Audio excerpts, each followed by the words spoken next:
Ya, selamat pagi Ibu Bapak Saudara-saudara yang harus saya ingatkan lagi. Harus berbahagia karena memiliki 3 keberuntungan. Pertama, harus bahagia karena beruntung terlahir di alam manusia sebagai makhluk manusia, pikiran yang luhur. Kedua, harus bahagia karena beruntung berkenalan dengan Dhamma, ajaran kebenaran, dan berjuang untuk mempraktekannya. Yang ketiga, harus bahagia karena beruntung masih hidup sehingga masih terus bisa menambah pundi-pundi jasa kebajikan, bukannya terus menghabiskan makanan sisa karena kita bawa semua harta karma baik atau karma buruk pindah alam. Terimalah salam Dhamma dan Namo Buddhaya. Ibu bapak saudara-saudara, tengah Januari, cepatnya waktu berlalu. Kalau kita nggak hati-hati,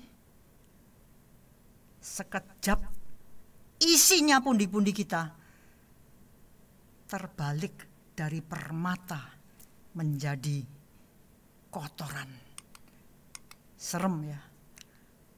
Maka saya secara pribadi bersama Wena, kalau melihat selama ini kita beruntung, kok ya ketemu Dhamma, persis usia 40. Persis 30 tahun yang lalu. Maka selalu saya rasakan, aduh, untung saya punya simpanan kebajikan yang cukup untuk bisa waktu ketemu Dhamma ini ngeplek gitu, plek gitu. Sehingga bisa saya katakan saya ketemu berkah utama. Kalau orang secara umum mengatakan berkah itu diperoleh gitu ya. Tapi kalau Dhamma mengajarkan poin-poinnya berkah utama itu salah satunya adalah mengenal Dhamma. Dan harus pada waktu yang sesuai. Karena kalau mengenal Dhamma doang, tidak pada waktu yang sesuai, kita masih kurang simpanan kebajikan, ya lewat. Nggak ketemu, cuman simpangan begitu. Maka saya pribadi sangat beruntung. Meskipun bisa saya katakan, aduh, 40 tahun usia saya waktu itu, 40 tahun sudah berlalu sekejap. 40 tahun saya hidup dalam kebingungan. Untung ketemu Dhamma. Dan untung saya sudah tua. 40 tahun sudah boleh dikatakan tua dong. Untung saya sudah tua waktu mengenal Dhamma. Jadi muncul perasaan aku harus cepat-cepat mengejar ketinggalan. Banyak orang yang lahir dalam keluarga Buddhis dan lagunya Yeneng tawang ono lintang tak genjreng cahayu. Santai banget gitu ya. Wah, seakan-akan tidak akan mati. Sementara saya nyadari pada usia 40 tahun, aduh, selama ini aku hidup dalam kebingungan. Berarti sekarang ketemu sepertinya rahasia kehidupan. Aku harus kemana, aku harus apa. Ketemu itu rasanya muncul rasa mendesak. Jadi untung sekali saya mengenal Dhamma sudah agak tua. Kalau saya awalnya mengenal Dhamma, lahir di keluarga Buddhis, mungkin saya tidak akan mau berjuang sekeras ini untuk mengejar ketinggalan. Banyak orang yang ketemu Dhamma, tapi seliweran gini doang ya, nggak cerek gitu ya. Karena mengenal Dhamma, mengenal kebenaran, itu tidak selalu mengenakkan. Sementara kita dari sampai mati, maunya enak-enak. Maka sungguh-sungguh, kalau kita kenal Dhamma dan kita ngeklik, itu luar biasa indahnya. Kenapa Dhamma tidak menarik bagi kebanyakan orang? Kenapa kebanyakan orang hanya hilir mudik di pantai sebelah sini. Jarang sekali yang sampai ke pantai seberang. Jarang sekali yang mau mengerahkan tenaga dan semangat untuk menguak rahasia kebenaran ini, rahasia kehidupan ini. Karena Dhamma, di dalam kebenarannya itu, The Buddha itu memberikan tanpa dos, tanpa kertas kado, tanpa pita, tanpa semprotan wangi-wangi. The Buddha luar biasanya, dan saya sangat senang, itu kebenaran diberikan dengan nyoh, monggo, ini loh. Makanya dikatakan ehi pasiko, datang, lihatlah. Yang dilihat itu tidak rahasia. Yang dilihat itu adalah permata yang sebenar-benarnya. Keindahan yang mencolok mata. Tapi seringkali tidak dianggap menarik. Karena apa? Tidak ada iming-iming hadiah. Dan tidak ada ancaman-ancaman supaya muncul rasa takut, kemudian ya dah aku akan ambil Dhamma. Enggak begitu. Oleh sebab itu tidak mengherankan kalau dikatakan bahwa mengenal Dhamma itu akan membuka tabirnya kegelapan dan kita akan terbebas. Logis kalau kita mengenal Dhamma, mengenal kebenaran yang harus kita lakukan, kitanya yang harus menyesuaikan diri, bukan diiming-imingin, diancam-ancam. Karena panduannya sudah jelas, tidak mengenakkan, memang. Tapi itulah yang membuat kita bisa menuntun diri ke arah yang benar, bukan ke arah yang enak. Itulah jalan yang membuka kita pada pembebasan, kehidupan menjadi jauh lebih lega, jauh lebih happy, jauh lebih tentram, lebih lerem. Maka dikatakan menuntun diri, ya, memaksa diri, membimbing diri. Karena yang namanya diri ini seringkali goblok dan males dan kurang ajar. Maka bagaimana Dhamma ini membuat kita mau mengarah, itu luar biasa. Ibu bapak saudara-saudara, dalam dunia kerja mungkin bisa kita lihat kalau yang mudeng, ngerti, paham Dhamma itu biasanya manusia-manusia karyawan, ya, berkarya, pejuang. Ini biasanya sifatnya jujur. Kalau di luar sana banyak korupsi, orang yang ngerti Dhamma dia nggak suka, meskipun diiming-imingin harta duniawi. Wow, kemewahan, foya-foya, hura-hura, mboten kemawon, nggak mau. Mereka nggak aneh-aneh, kerjanya beres. Kenapa? Karena ngerti bahwa karma, kerja itu artinya karma, itu milik kita dan bukan buahnya itu jatuh pada orang lain. Saya berbuat jahat, Endang yang nerima tainya, nggak bisa. Saya berbuat jahat, buah yang pahit ini jatuhnya pada saya. Pada waktunya tidak akan meleset. Begitu juga kalau saya berbuat baik, nggak bisa, permatanya akan jatuh pada Nana, nggak bisa. Permatanya akan jatuh pada yang melakukan. Makanya tidak heran kalau kadang-kadang umat Buddha yang praktek Dhamma itu mencorong di dalam lingkungan kerja, sampai ada bos yang mengatakan pada teman saya, Mbok carikan dong karyawan yang sama seperti sampean. Maksudnya apa? Buddhis yang kenal Dhamma. Ibu bapak saudara-saudara, kita sebagai Buddhis, kita sebagai orang yang mengenal dan berpanduan Dhamma, bisa melihat satu pola pikir yang mari kita lihat terdapat di Karaniya Metta Sutta. Di dalam Parita, terjemahannya bisa Anda lihat. Tetapi kalau ini di dalam bahasa Inggris, menarik sekali, karena agak berbeda ya.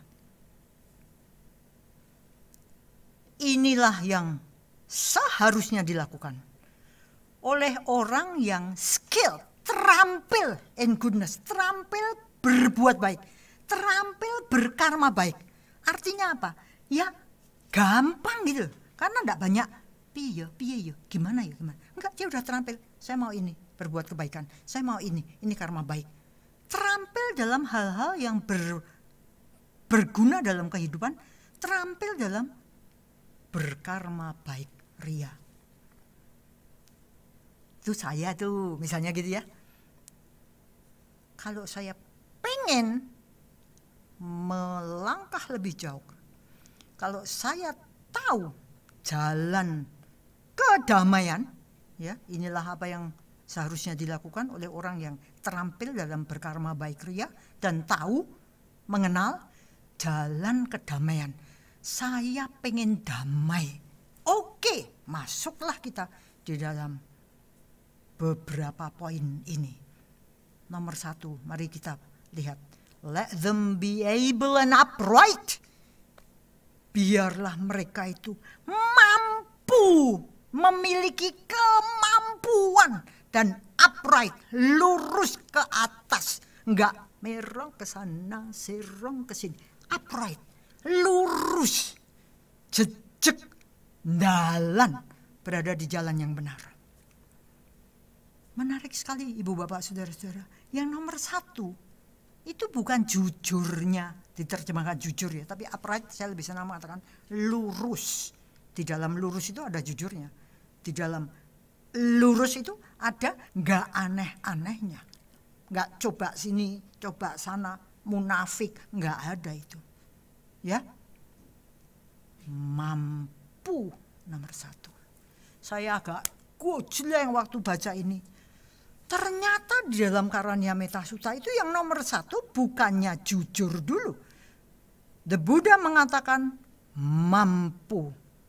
Dan kemampuan ini jelas-jelas harus kemampuan yang kanggo gawe, yang banyak manfaatnya, yang membawa kita pada kebebasan, yang membawa kita pada kebahagiaan. Mampu. Ibu bapak saudara-saudara, sampai mati kita ini bekerja, berkarma, berkarya. Jadi kalau kita di dalam keseharian ini tidak mengembangkan kemampuan kita, jangan ngomong kita mengikuti Karaniya Metta Sutta. Upright, mengikuti, mampu dan lurus, menuju pada pembebasan, menuju pada hilangnya karma buruk, menuju pada munculnya karma baik, membawa pada kemurnian pikiran. Yang kedua adalah straightforward and gentle in speech. Apa adanya, langsung kalau misalnya ngomong ya ngomong apa adanya, enggak dipoles dengan keindahan-keindahan. Orangnya jujur dalam berkata-kata dan lembut, bukan misuh-misuh ya. Jangan dikatakan kalau lembut itu berarti orang yang harus paduka yang mulia, bukan gitu ya. Kalau orang Surabaya itu kalau ngomong ya apa? Bukan gentlenya, gentle orang yang menapa dipun, bukan itu ya. Tapi benar-benar bukan sumpah serapah. Straightforward, langsung. Lurus. Lurus. Menarik ya? Lurus. Lurus. Kata-katanya memiliki makna. kata-katanya langsung menuju tujuan. Sulit loh ini. Sulit. Biasanya lebih orang tuh ya mesti harus ya sopan santunnya ABCDFG. Humble and not conceited. Rendah hati, tidak sombong. Artinya apa kalau saya kaitkan dengan yang nomor 1 tadi? Orang yang rendah hati, tidak sombong, itu akan mampu meningkatkan kebisaannya. Karena apa? Kalau saya nggak bisa, saya bisa tanya sama Bu Endang, saya bisa tanya sama Pak Adi, saya bisa tanya sama Miss Nana. Kemampuan saya akan meningkat. Tapi kalau saya sombong, nanti kelihatan gobloknya, jadi saya diem saja. Goblok sepanjang segala abad, amin. Menarik ya, nomor 3 ini sehubungan dengan yang nomor 1, able, mampu, punya kemampuan, inteligensi. Kalau kita ngomong dengan multiple intelligences, Karania Metasutta mengajar kita untuk berkembang. Caranya gimana? Humble, punya kerendahan hati, bisa belajar, mau tanya, mau ngaku aku goblok. Dan saya selalu mengatakan goblok boleh saja, asal jangan lama-lama. Karena semua orang itu pasti goblok sebelum pinter. Maka yang nomor 3 itu sangat bagus, meningkatkan kemampuan. Pasti. Karena saya sederhana, saya tidak aneh-aneh, karena saya mau tanya, mau ngaku kalau saya belum bisa, saya rendah hati, meningkatlah. Contented and easily satisfied. Ini luar biasa juga. Saya orangnya itu tidak selalu mau loba. Saya bisa merasa puas hati, bukan puas diri ya ta? Bukan hebat, bukan puas hati. Artinya bersyukur, mampu bersyukur, gampang puas. Kalau gitu enggak boleh mengejar sesuatu yang lebih, salah. Kita mencapai sesuatu, kita syukuri. Bukan berarti kemudian ya sudah, bukan. Karena Sang Buddha mengajarkan kita mampu meningkatkan kemampuan. Menarik ya? Jangan salah loh ya. Saya sudah puas, jadi gimana? Nggak punya semangat maju, mate kon. Saya puas dalam pengertian saya bersyukur dengan apa yang sudah saya bisa selama ini, tapi bukan berarti saya tidak bisa maju. Kenapa? The Buddha mengajarkan semangat yang tidak pernah kendur. Luar biasa. Tapi kita jangan jadi orang yang serakah sehingga tidak pernah merasa puas. Jadi mau mencapai sesuatu, kita bisa bersyukur, merasa puas.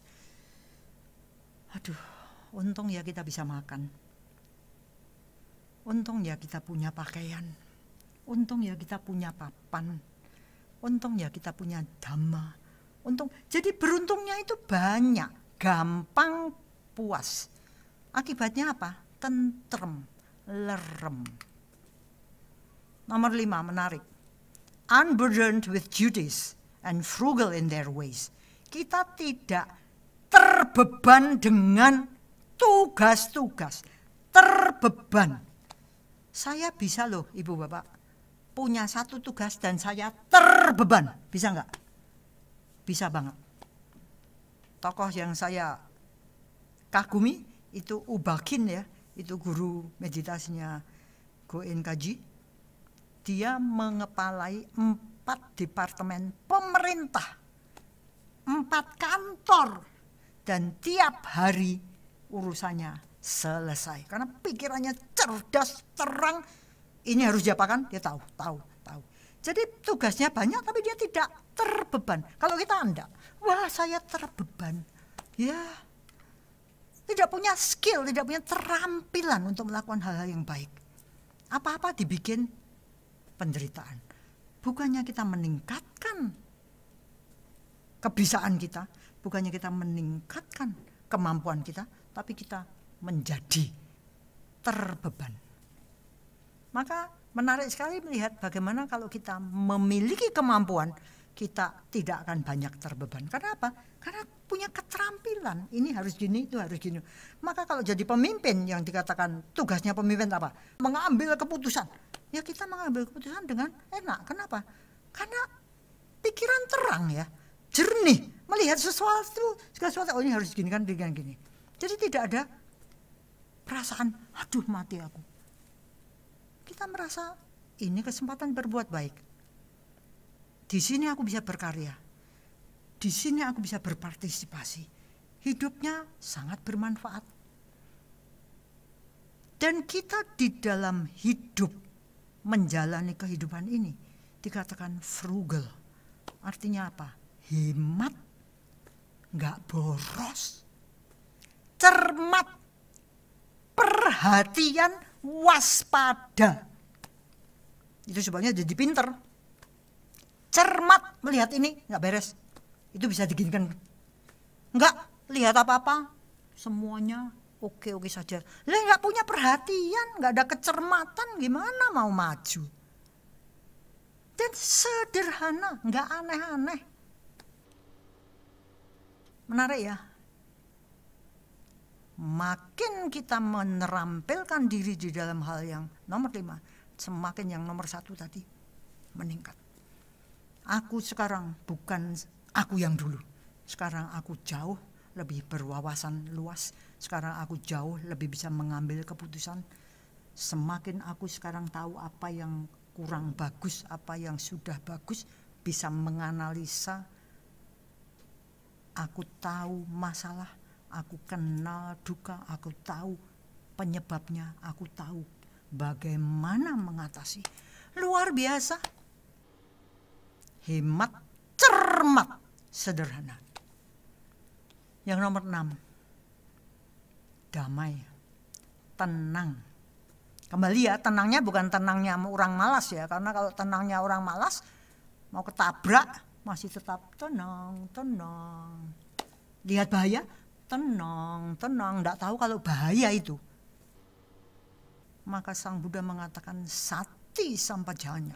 Itu bagaimana kita punya perhatian, kewaspadaan yang menciptakan ketenangan dengan pandangan yang jernih.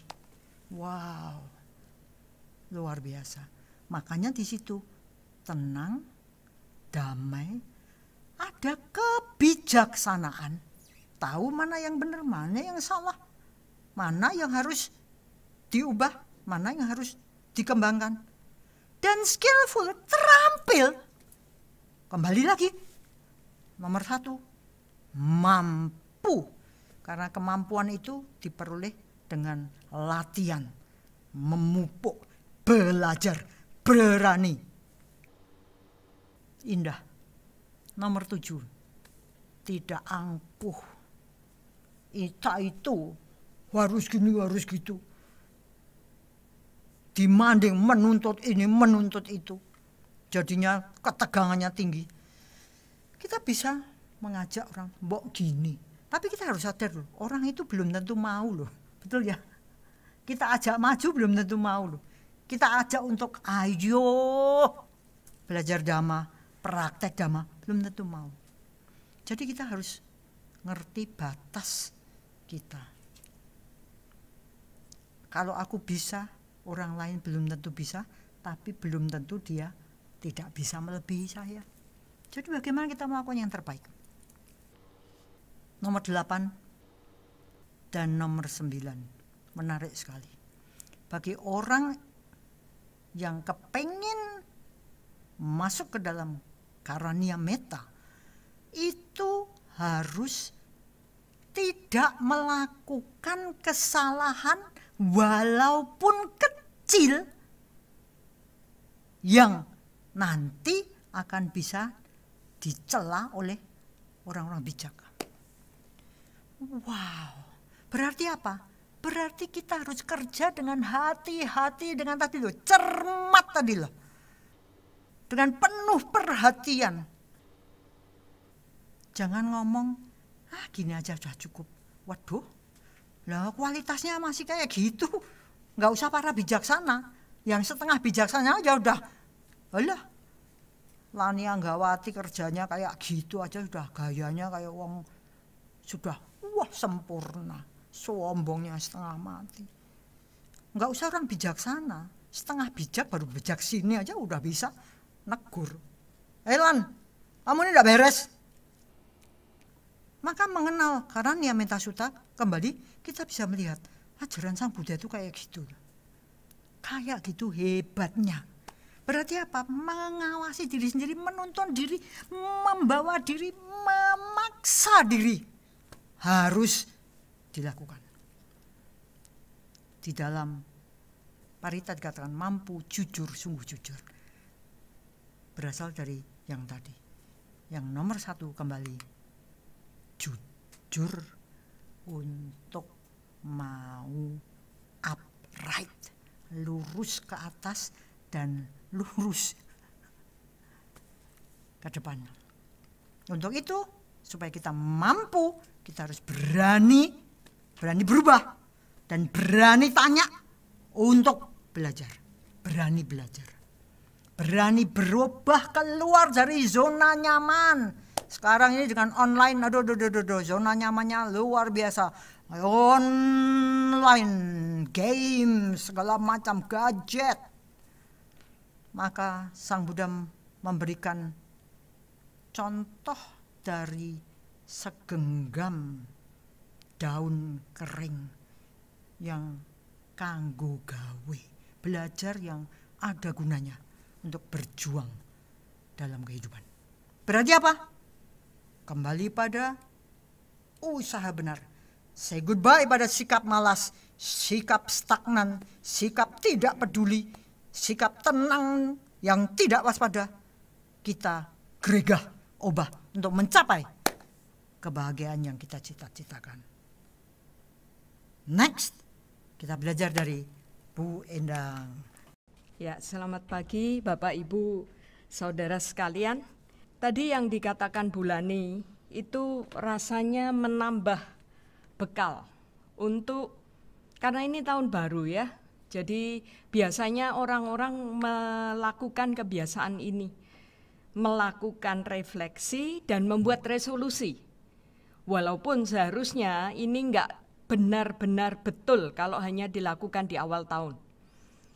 Jadi refleksi yang dimaksudkan dengan refleksi ini adalah kita mempelajari dari tahun sebelumnya, apa sih yang saya lakukan dengan salah. Tadi PR-nya Bu Lani, kita harus jadi orang yang mampu, jujur. Nah, yang tahun sebelumnya, hal-hal apa yang belum saya mampu lakukan dengan benar? Hal apa yang masih salah? Kemudian kita mencari tahu, yang benar apa sih? Yang benar bagaimana? Jadi bukan cuma berhenti di, oh salahku ini, saya melakukan kesalahan ini, saya belum melakukan ini dengan benar. Tahu salahnya, tapi kalau tidak tahu benarnya, bagaimana? Kita nggak belajar. Jadi tahu salah, tahu benarnya apa. Ini adalah proses refleksi. Tahu yang salah dan tahu yang seharusnya apa dilakukan. Kemudian sesudah itu baru kita membuat resolusi. Apa itu resolusi? Tidak akan mengulangi kesalahan dan akan meningkatkan apa yang sudah benar. Jadi 2 proses ini biasanya dilakukan di awal tahun baru, refleksi dan resolusi. Kalau kita lihat tahun 2021 itu dirasa, wah kayaknya tidak mulus nih, banyak masalah, kemudian banyak kehilangan, banyak kesedihan, banyak kemarahan, banyak keinginan, banyak rasa tidak terima. Tapi kok kita masih bisa rutin mengikuti pelajaran Dhamma? Ya, coba-coba mempraktekkan sedikit-sedikit, berjuang sedikit-sedikit, Pesannya apa? Meninggalkan LDM, ya belum bisa semuanya, tapi sedikit-sedikit dilakukan dan kita masih bisa tersenyum. Itu sangat luar biasa. Ada seorang pujangga dari Amerika bernama Ella Wheeler Wilcox. Ini mengatakan adalah mudah untuk menjadi menyenangkan. Artinya menjadi orang yang menyenangkan, mempunyai banyak teman. Kita selalu senyum, kita selalu kelihatan ceria. Mudah ketika kehidupan mengalir seperti sebuah lagu. Tapi ini produk manusia yang lain, orang yang unggul. Ini welok tenan gitu ya, orang yang luar biasa adalah orang yang tetap tersenyum ketika segalanya berantakan, ketika segalanya hancur lebur, penuh masalah, duka berkepanjangan, kemudian banyak yang harus diselesaikan, tapi ada orang yang bisa tetap tersenyum. Ini adalah orang yang unggul. Tadi saya katakan jika kita masih bisa tetap tersenyum setelah banyak masalah dilewati di tahun 2021, berarti kita termasuk punya bibit unggul. Kita paling tidak dengan bibit ini bisa menanam harapan untuk kehidupan yang akan datang. Apa? Kita jadi orang yang tidak mudah menyerah. Kalau ini dilatih terus-menerus, bibit unggul ini akan menjadikan kita orang yang tidak mudah menyerah. Tidak mudah jatuh, tidak mudah putus asa. Jadi jangan ditinggalkan. Nah, Bapak Ibu sekalian, hari ini saya ingin mengambil satu sutta, Sabba Sawasutta dari Majjhima Nikaya, yang menerangkan dengan sangat jelas satu hal yang luar biasa dari Dhamma adalah semuanya dibabarkan dengan sangat jelas. Jalannya ditunjukkan. Seperti Karaniya Sutta, Bulani menjelaskan tadi jalannya jelas harus mampu, jujur, upright, lurus. Sekarang semuanya dikembalikan ke kita. Prakteknya bagaimana sih? Bagaimana kita benar-benar bisa melakukan yang semuanya sudah dibeberkan dengan jelas. Termasuk satu hal tentang kekotoran batin. Kekotoran batin ini apa sih? Semua hal, Bapak Ibu Saudara sekalian, yang membuat hidup kita tidak ayem. Pikiran ini selalu bergejolak dan akhirnya kita mengatakan, kok hidupku bermasalah ya? Nah, kita akan lihat satu persatu sambil kita beri nilai. Biasanya guru kan suka memberi ini, tolong dikasih nilai dari 5 sampai 10. 5 itu kalau ya sudah berkurang. Kalau 10 itu masih tebal, masih kuat, masih kental. Kotoran batin yang pertama adalah loba. Sering disebutkan LMD. Loba yang pertama. Keserakahan, ketamakan, keinginan untuk melekat. Nggak mau lepas. Tidak bisa melepas. Ini kekotoran batin pertama. Coba dinilai 5 sampai 10. 5 itu sudah rendah, 10 masih kental. 11, oh, lebih, malah nilainya 11. Kenceng sekali ya. Kemudian yang kedua adalah dosa, kebencian, kemarahan, ketidaksenangan, antipati, semua rasa yang menolak, emoh. Yang ketiga tentu saja sahabat lama kita, moha, ego. Kebodohan batin, tidak punya pandangan benar, ini moha. Ini ada semua di dalam diri kita, ada. Cuma tinggal nilainya berapa tadi ya. Yang keempat adalah diti atau pandangan salah. Pandangan salah ini dikatakan cara lihat yang keliru. Kebaikan dianggap keburukan sehingga tidak dilakukan. Saya salah lihat kok. Saya anggap berdana ini salah, menghabiskan uang. Akhirnya kok saya miskin terus ya, merasa kekurangan uang terus ya. Kebaikan dianggap keburukan, maka saya berhenti melakukannya. Atau keburukan dianggap kebaikan, sehingga terus-menerus dilakukan. Ini kita juga pasti punya. Yang keempat adalah mana atau kesombongan. Kesombongan ada 3 ini. Yang pertama adalah meninggikan diri atau superior, membanggakan. Membanggakan apa? Membanggakan kekayaan, kepintaran, kehebatan, kelebihan, menganggap diri di atas. Bentuk kesombongan yang kedua adalah inferior atau merendahkan diri. Ya, kalau sombong ya harusnya menganggap diri lebih unggul. Oh, tidak. Ternyata dalam agama Buddha dikatakan kesombongan jenis kedua adalah merendahkan diri. Jadi minder itu juga termasuk kesombongan. Merasa lebih rendah, merasa tidak sebaik orang lain. Stop, berhenti di situ. Itu juga masuk dalam mana. Dan yang ketiga adalah merasa sama dengan orang lain. Itu kesombongan juga. Tapi saya tidak akan mengulik ini lebih jauh. Kita lanjut ke kekotoran batin yang berikutnya. Yang keenam adalah keraguan-raguan. Mau ini, aduh jangan-jangan. Mau itu, aduh jangan-jangan. Mau melakukan yang lain, aduh jangan-jangan. Ini yang namanya keraguan-raguan. Ada pasti di dalam hati, di dalam pikiran kita. Kemudian kebodohan batin yang berikutnya adalah kemalasan, kelambanan. Ini Bulani juga pernah menguraikan kemalasan, kelambanan. Yang dijadikan contoh adalah binatang kukang. Lamban, semuanya dilakukan dengan lamban. Kita juga punya, jangan bilang saya nggak punya kemalasan, saya nggak punya kelambanan. Nggak, saya tidak percaya. Nomor 8, ini adalah kegelisahan. Gelisah, tidak pernah bisa tenang. Gelisah penyebabnya bisa macam-macam juga. Tapi yang muncul adalah kegelisahan. Yang nomor 9, kekotoran batin nomor 9 adalah tidak malu untuk berbuat jahat.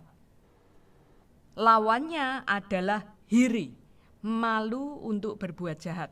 Dan sahabatnya adalah tidak takut akan akibat perbuatan jahat. Ini biasanya lawannya hiri otapa. Hiri, malu berbuat jahat. Otapa, takut akan akibat perbuatan jahat yang dia lakukan. Sedangkan ini enggak, sudah tidak ada malu, tidak ada takut akan akibat perbuatan jahatnya. Nah, ini ada 10, baru 10 Bapak Ibu yang saya ambil. Ada 10 kekotoran batin yang pasti dimiliki manusia. Karena ini tugas kita. Dari kehidupan demi kehidupan demi kehidupan mengikis kekotoran batin ini. Saya pernah mengikuti satu retret meditasi dan pada waktu itu saya meminta kesempatan untuk berkonsultasi dengan guru. Jadi pembimbingnya. Saya mengatakan bagaimana caranya tidak ada munculnya kekotoran batin lagi. Dan pembimbing meditasi itu mengatakan tidak bisa. Kekotoran batin ini akan terus muncul sampai suatu level atau tahap keahlian itu tercapai sehingga ini mencabut atau melepas kekotoran batin lebih banyak dari kekotoran batin yang muncul. Akhirnya yang tumbuh makin sedikit, yang tercabut makin banyak, hilang. Tapi kalau menyetop pertumbuhannya dalam level manusia tahap ini belum bisa karena kita belum terlatih. Demikian jawabannya pada waktu itu. Oh ya. Berarti yang harus dilakukan utama bukan berpusat atau memusatkan perhatian pada bagaimana nyetop, tapi bagaimana nyabuti ini loh, mengurangi kekotoran batin. Oke, ya bisa diterima. Nah, untung ada jalan keluarnya. Bapak Ibu Saudara, di dalam Dhamma The Buddha mengatakan, kekotoran batin itu akan hilang pada diri seseorang yang mengerti dan melihat. Bisa hilang, nih ada obatnya, ditunjukkan jalannya. Caranya gimana? Kita harus bisa jadi orang yang mengerti dan melihat. Wah, saya itu melihat kok. Saya mengerti juga. Tapi apa sih yang dimengerti dan dilihat? Ini PR. Yang harus dimengerti dan dilihat adalah pandangan benar, pandangan salah. Pandangan saya benar atau pandangan saya salah. Perhatian saya benar atau perhatian saya salah. Bila seseorang tidak memiliki perhatian benar, cara kita melihat sesuatu, cara atau fokus hidup kita, tujuan hidup kita salah, maka akan muncul kekotoran batin baru. Yang belum ada itu keluar semua. Tadi yang 10 ini ya Bapak Ibu ya. Kalau perhatian kita tidak benar, yang 10 baru belum ada itu akan keluar semua. Dan bertambahlah kekotoran batin yang sudah ada. Yang sudah ada tambah, yang belum ada muncul semua. Banjir, kebanjiran kita. Kebanjiran bukan oleh kesejahteraan, tapi oleh kekotoran batin. Contoh seperti ini. Tidak memiliki perhatian benar, muncul kekotoran batin baru, bertambah kekotoran batin yang telah ada. Misalnya di dunia bisnis, ada 2 orang yang kongsi untuk membangun bisnis. Kemudian ternyata yang 1 orang ini ditipu oleh rekannya. Muncul kejengkelan. Ya. Ini kejengkelan ini muncul, kemarahan, kemudian muncul yang lain. Dia memperhatikan jengkel, dia memperhatikan uangnya yang hilang, bisnisnya yang hancur, teman yang tidak bisa dipercaya. Tambah lagi kekhawatiran. Waduh, saya sudah nggak punya uang nih. Keluarga saya hidupnya gimana ya? Kemudian muncul rasa takut. Aduh, kalau saya tidak punya uang, nanti keluarga saya kalau sakit gimana ya? Tambah masalahnya bertambah berkali-kali lipat. Muncul rasa putus asa, kemudian rasa ingin balas dendam, dan rasa ingin bunuh diri. Jadi masalahnya 1, kongsinya dihianati, masalahnya bertambah dengan kegelisahan, ketakutan, dendam, ingin bunuh diri. Muncul kekotoran batin baru dan bertambahlah kekotoran batin yang telah ada. Dan repotnya Bapak Ibu, bagi orang yang belum terlatih seperti kita, nah ini harus diwaspadai. Kita belajar Dhamma, kita tahu setengah, tapi kita tidak melatih diri, membuat diri semakin terampil. Muncul pemikiran yang levelnya sudah sedikit lebih tinggi dengan mengatakan, ya aku tuh tahu harusnya nggak boleh marah, tapi kok timbul ya kemarahan ini. Aku harusnya tahu teori anicca, tidak ada yang kekal, tapi kok saya masih belum terima ya. Nah itu kan jadi masalahnya bertambah, berlipat-lipat kali dari sebetulnya masalah atau kekotoran batin yang muncul karena ada satu masalah yang timbul. Bila seseorang memiliki perhatian benar, nah ini, maka kekotoran batin yang akan timbul dapat dihindari. Dan kekotoran batin yang telah ada dapat dilenyapkan. Lawannya yang atas, kalau kita menghadapi suatu kondisi, pada waktu kondisi itu atau masalah itu terjadi kepada kita dan kita memiliki perhatian yang benar, kekotoran batin yang akan timbul ini tahu-tahu nggak jadi muncul, dan kekotoran batin yang telah ada dapat dilenyapkan.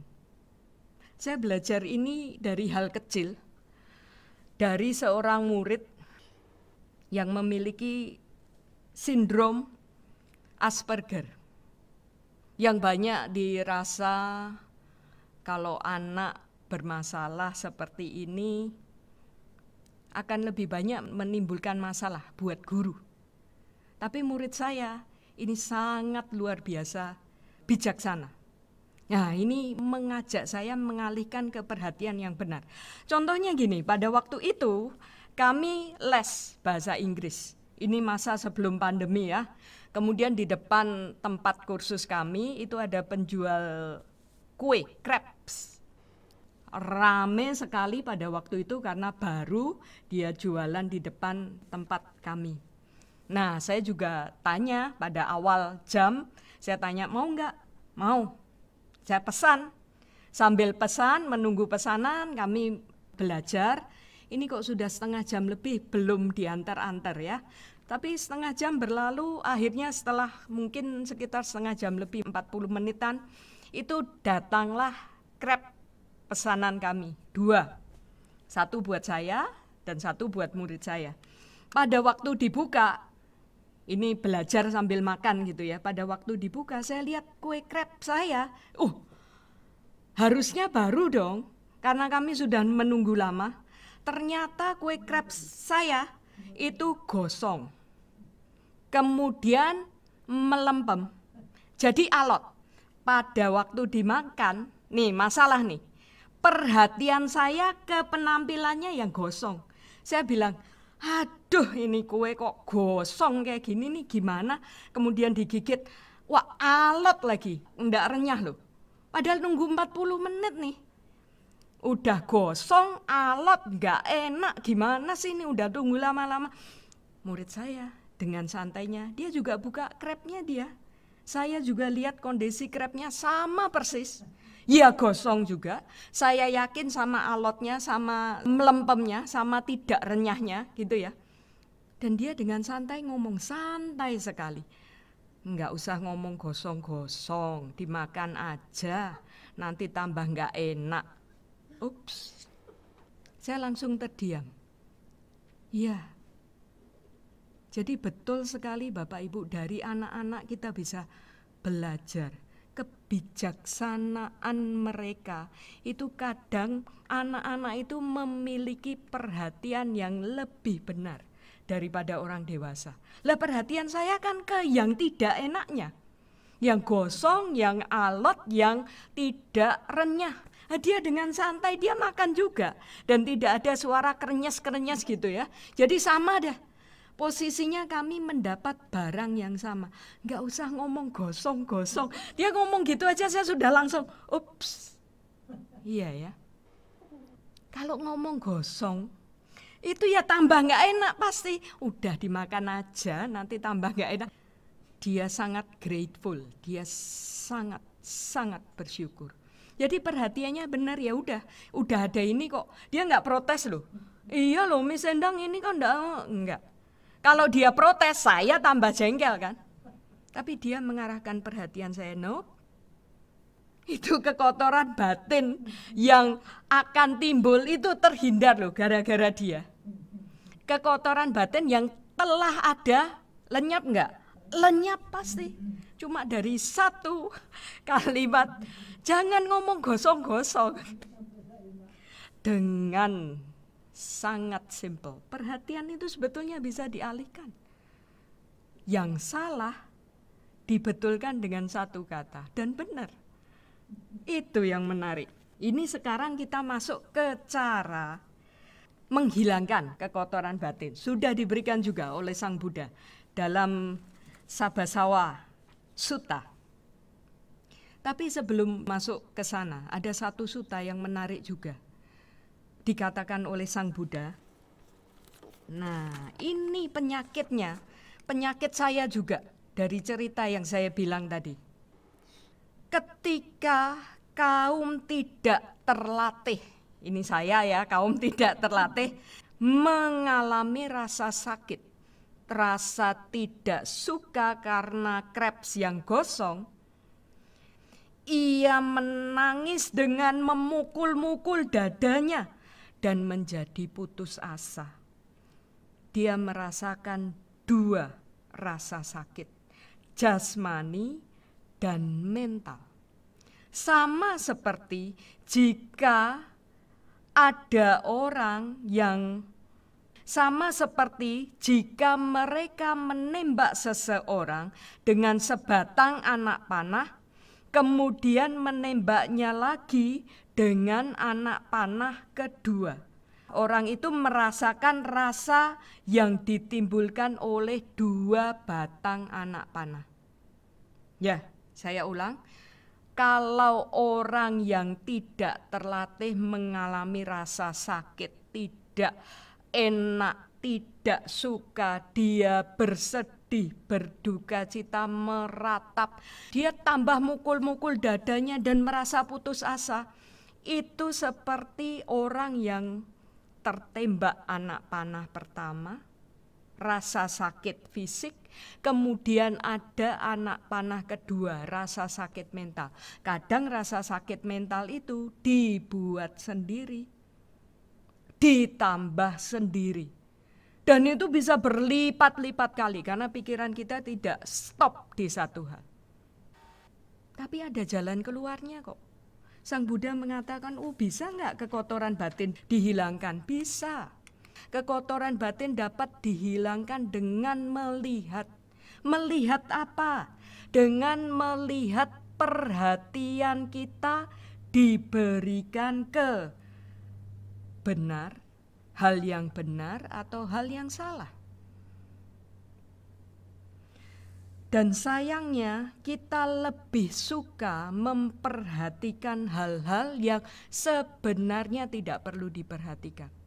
Contoh, hal-hal yang sebenarnya tidak perlu diperhatikan itu masa lalu. Kita pikir, dulu saya lahir jadi apa ya? Kok bisa sekarang saya seperti ini? Dulu kehidupan saya di masa lalu, di kehidupan yang lampau saya seperti apa ya? Saya melakukan apa ya? Orang tua saya seperti apa ya?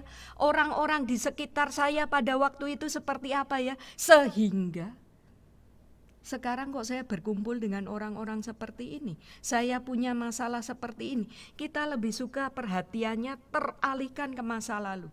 Atau ke masa depan. Besok bagaimana ya? Saya lahir lagi di mana ya? Di kehidupan seperti apa? Ke masa depan. Kalau disuruh mikir masa sekarang pun bingung. Saya ini ada atau tidak? Perbuatan saya benar atau tidak? Penuh keraguan-raguan. Jadi perhatian kita ini cuma yang sekedar ya buat masalah, menimbulkan masalah. Kita tidak memperhatikan hal-hal yang seharusnya perlu diperhatikan. Apa sih yang perlu diperhatikan? Hal-hal yang menyebabkan munculnya kekotoran batin. Apa itu? Nafsu indera, keakuan, dan kebodohan batin.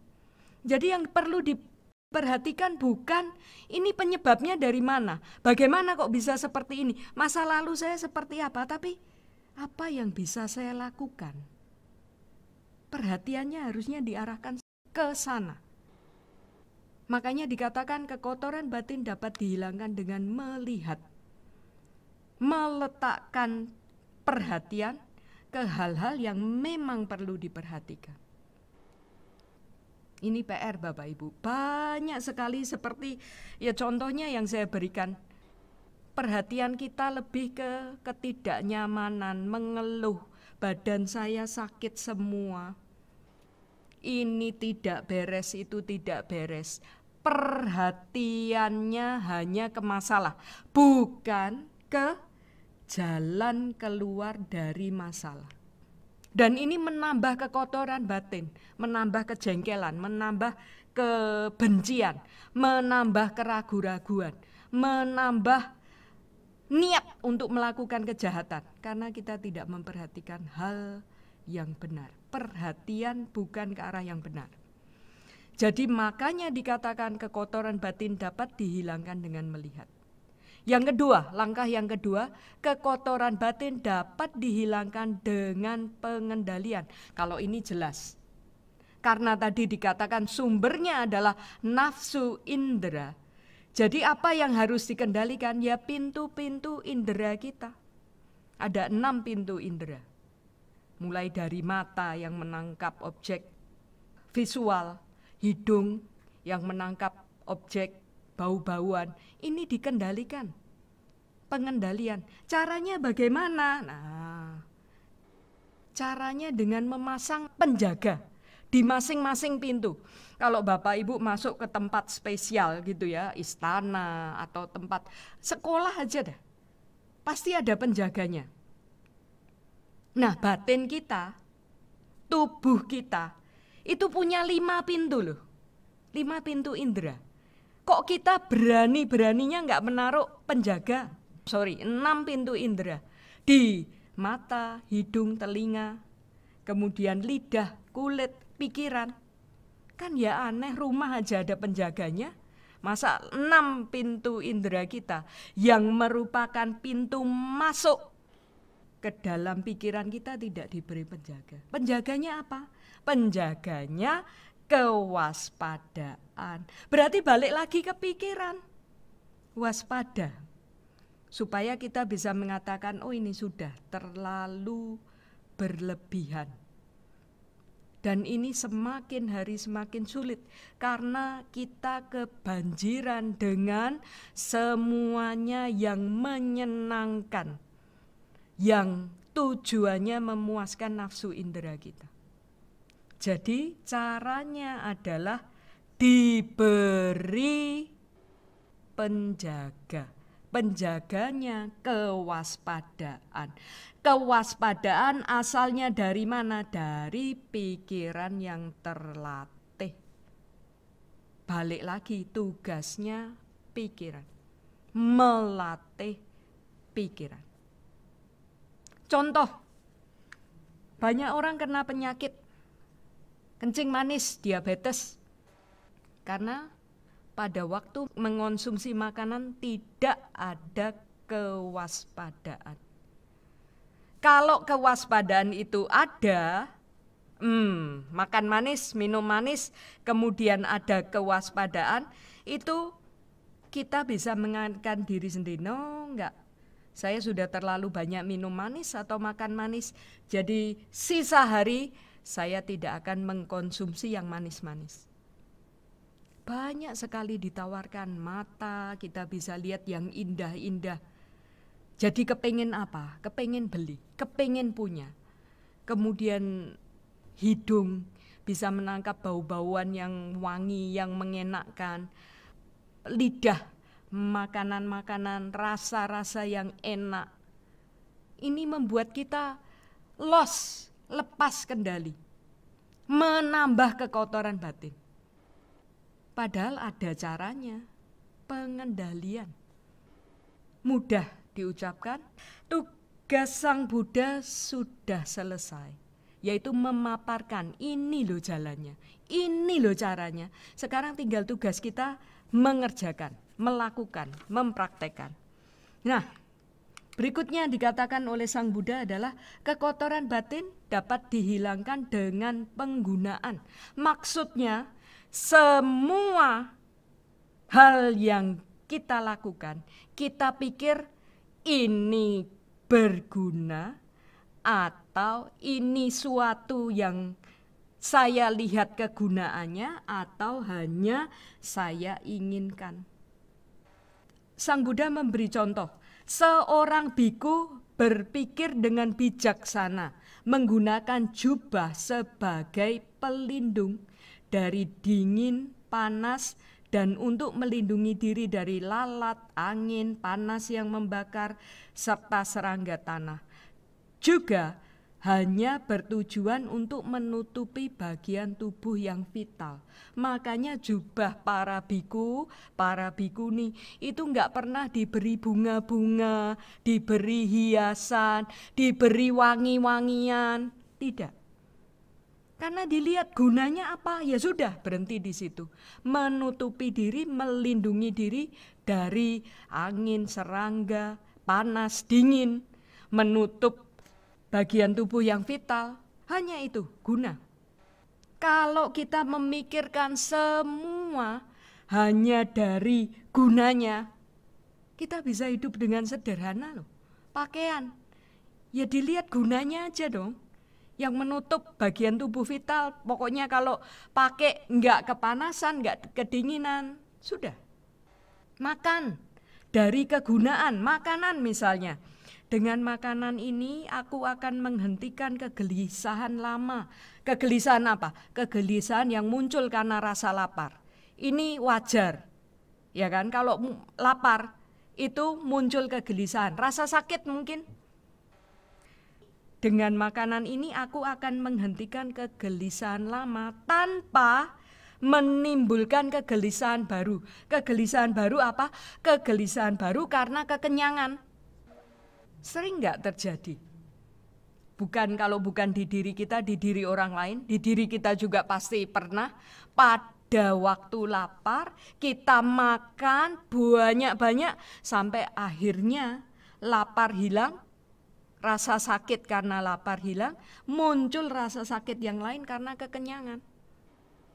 Aku hanya akan memiliki gizi yang cukup untuk hidup yang tidak tercela dengan benar dan sehat. Guna makanan. Jadi makan tidak mungkin berlebihan.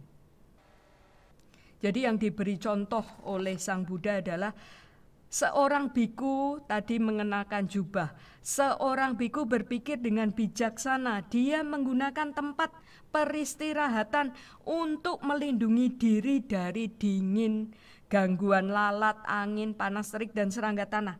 Hanya sekedar menghindar dari bahaya-bahaya cuaca dalam menikmati istirahat. Jadi rumah itu loh, gunanya apa? Melindungi diri. Dengan pemikiran seperti itu kita nggak akan tergoda. Rumah kita harus, temboknya harus berlapis emas, tegelnya harus dari batu yang paling mahal, granit. Enggak, dia gunanya cuma untuk melindungi diri dari cuaca buruk. Kita bisa istirahat dengan baik, kita bisa memulihkan kondisi. Gunanya.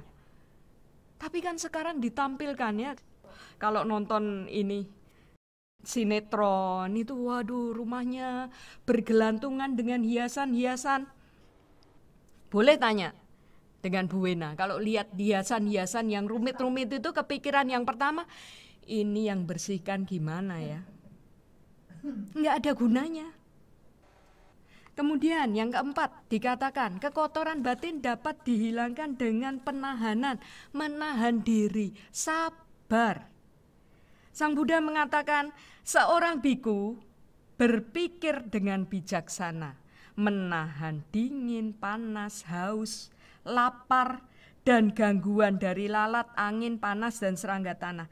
Dia menahan diri dari hinaan, kata-kata kasar, dan perasaan yang menyakitkan, menyiksa, yang menusuk hati, yang mengkhawatirkan, mengancam, dan membahayakan kehidupannya.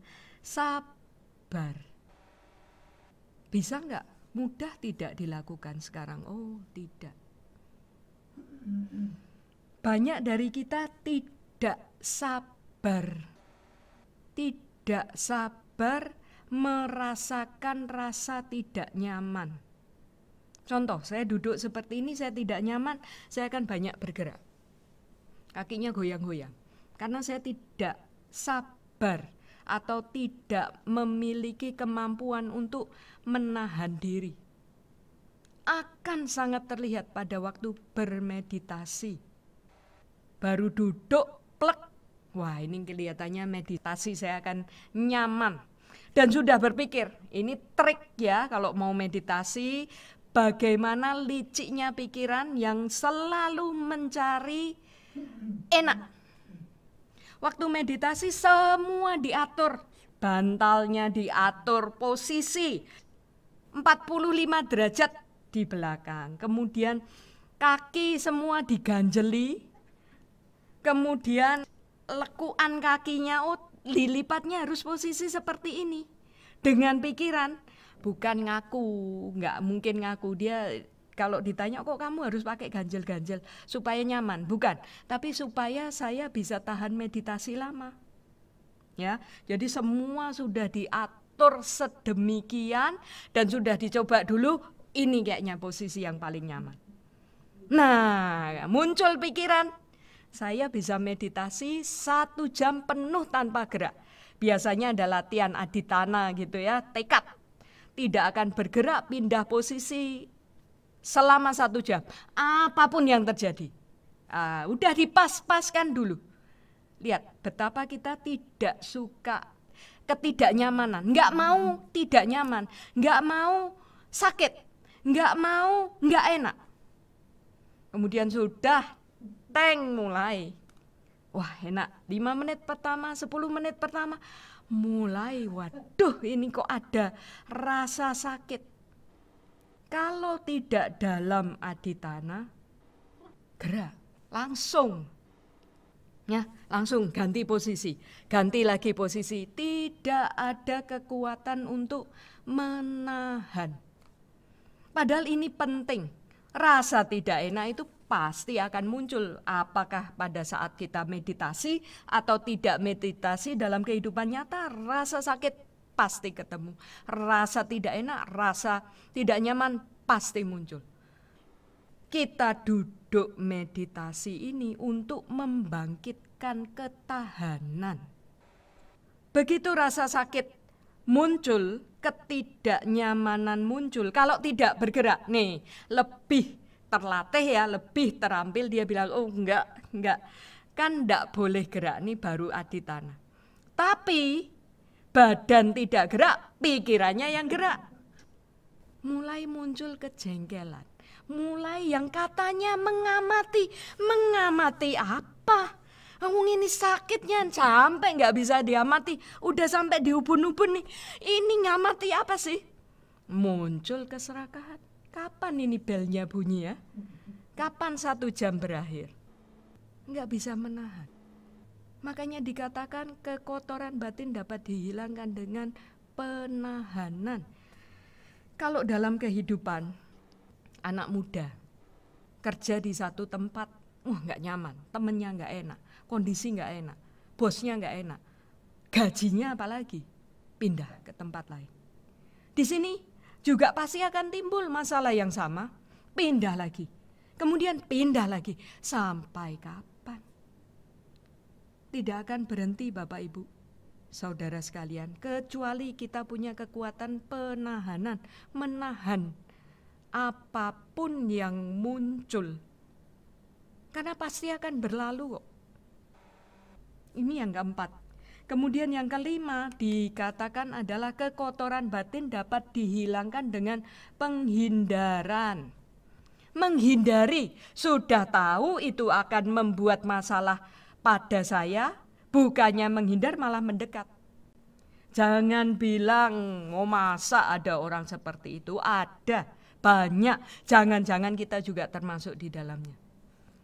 Di sini dikatakan seorang biku berpikir dengan bijaksana menghindar dari seekor gajah liar, kuda liar, banteng liar, anjing liar, ular, batang pohon yang roboh, semak belukar, tanah berlubang, tebing batu, lubang, dan lubang di bawah tanah. Lah kalau itu pasti kita menghindar. Ya kan, kita lihat ada sesuatu yang berbahaya, kita otomatis menghindar. Karena tahu, wah ini jangan-jangan bahaya nih pohonnya. Sampai kemarin ada omongan, kalau hujan lebat, kemudian kita berhenti di lampu merah, kemudian di lampu merah itu ada baliho besar. Gimana ya caranya supaya nggak berhenti? Apa kita belok aja, belok kiri, yang ke kiri jalan terus, supaya terhindar. Ini penghindaran, betul. Tapi untuk kekotoran batin kok kita nggak menghindar ya? Kita tidak punya perhatian yang benar. Balik lagi melihat, kita tidak melihat. Ya, perhatian yang benar. Saya tahu saya lemah dengan, katakan, minum minuman keras. Lah kok perginya ya ke daerah yang banyak minuman kerasnya? Saya punya kelemahan dengan Bulani bilang lawan jenis misalnya. Lah kok saya juga flirting, merayu-rayu, menggoda-goda, memancing-mancing, bermanis-manis supaya saya digoda, supaya saya dirayu. Lah kan cari masalah, menambah kekotoran batin. Kalau kita tahu masalah itu secara fisik, oke, kelihatannya bahaya nih. Kita sopir mobil ya, nyopir mobil, kita lihat ada lubang atau genangan air di jalan pada waktu hujan, kita berusaha menghindar. Siapa tahu itu lubang dalam. Tapi kalau untuk sesuatu yang lebih halus, lebih lembut, kok kita tidak menghindar? Kita punya pikiran, saya pasti bisa menangani, nanti saya pasti bisa menghindar. Pada saatnya saya bisa menghindar. Saatnya kapan? Apakah saat itu kita sudah berada dalam masalah yang sampai ke hidung sehingga sudah tidak bisa keluar? Lebih baik menghindari daripada terlambat. Kalau saya orang yang suka keindahan, saya suka barang-barang, lihat barang-barang mewah suka, lihat barang-barang bagus suka, ya jangan memasukkan diri dalam percobaan dengan buka shopping online yang isinya barang-barang bagus, barang-barang mewah, buat mata langsung berbinar-binar, pengen itu, pengen ini, pencet sana, pencet situ, beli ini, beli itu.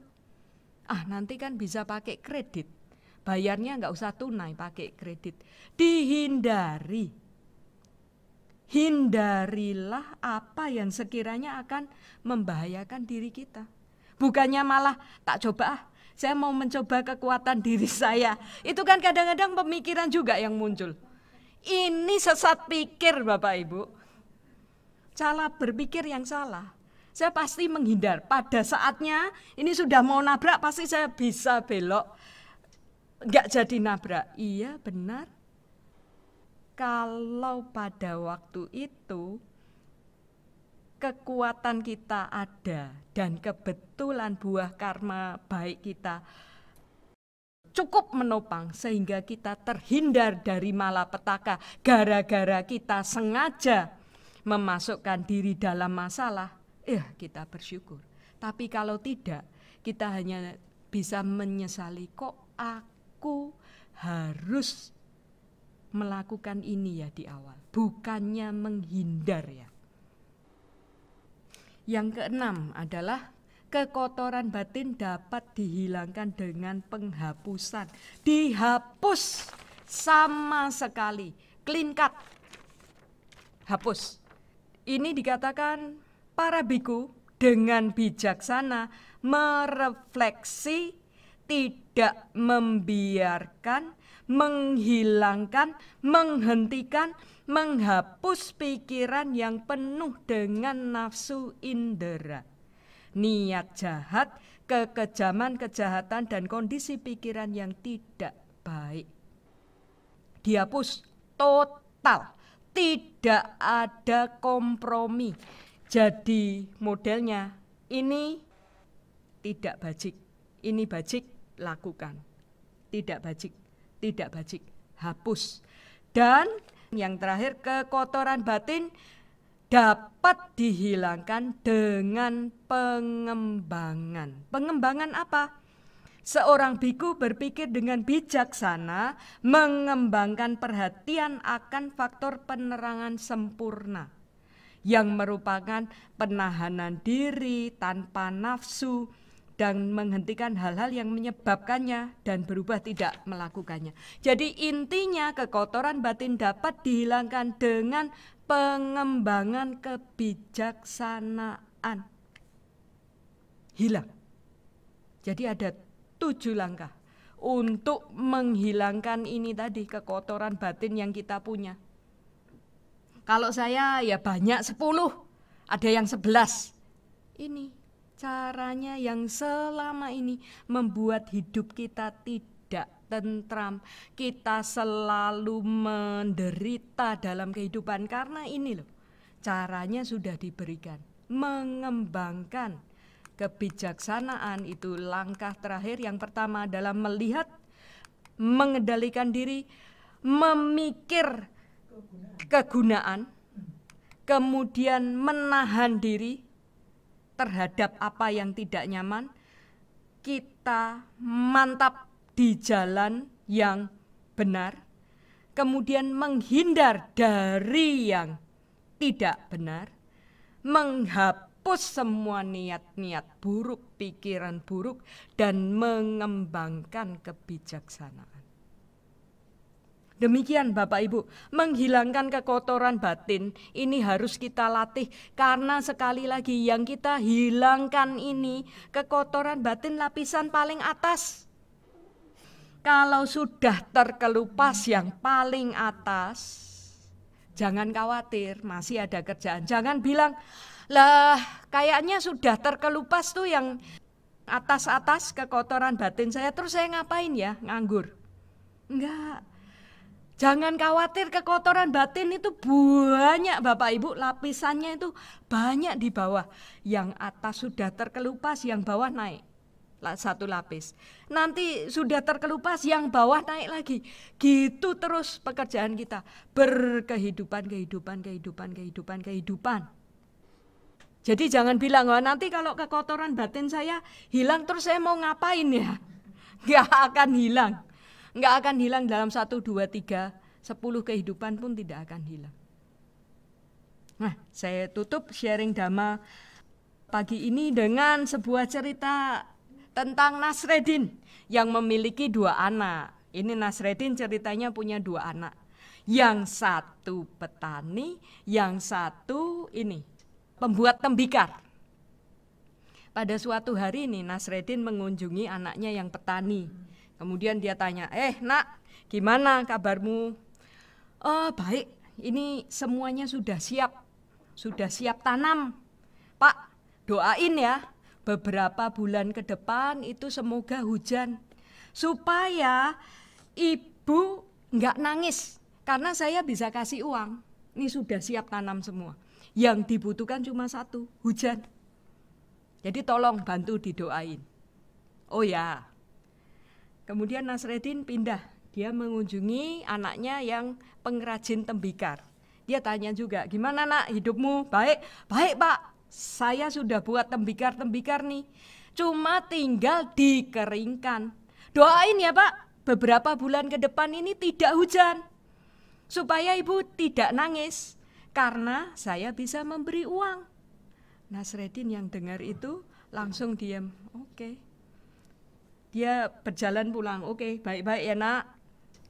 Bapak pulang dulu, dia berjalan pulang. Kemudian sampai rumah disambut dengan istrinya, Pak gimana anak-anak kita, sehat ya? Sehat. Terus gimana kabarnya mereka? Bu, apapun yang terjadi, aku yakin beberapa bulan ke depan ini kamu akan menangis. Karena kamu nggak akan dapat uang dari 2 anakmu, ya dapatnya dari 1. Kalau hujan ya dapatnya dari petani, kalau tidak hujan dapatnya dari pengrajin tembikar.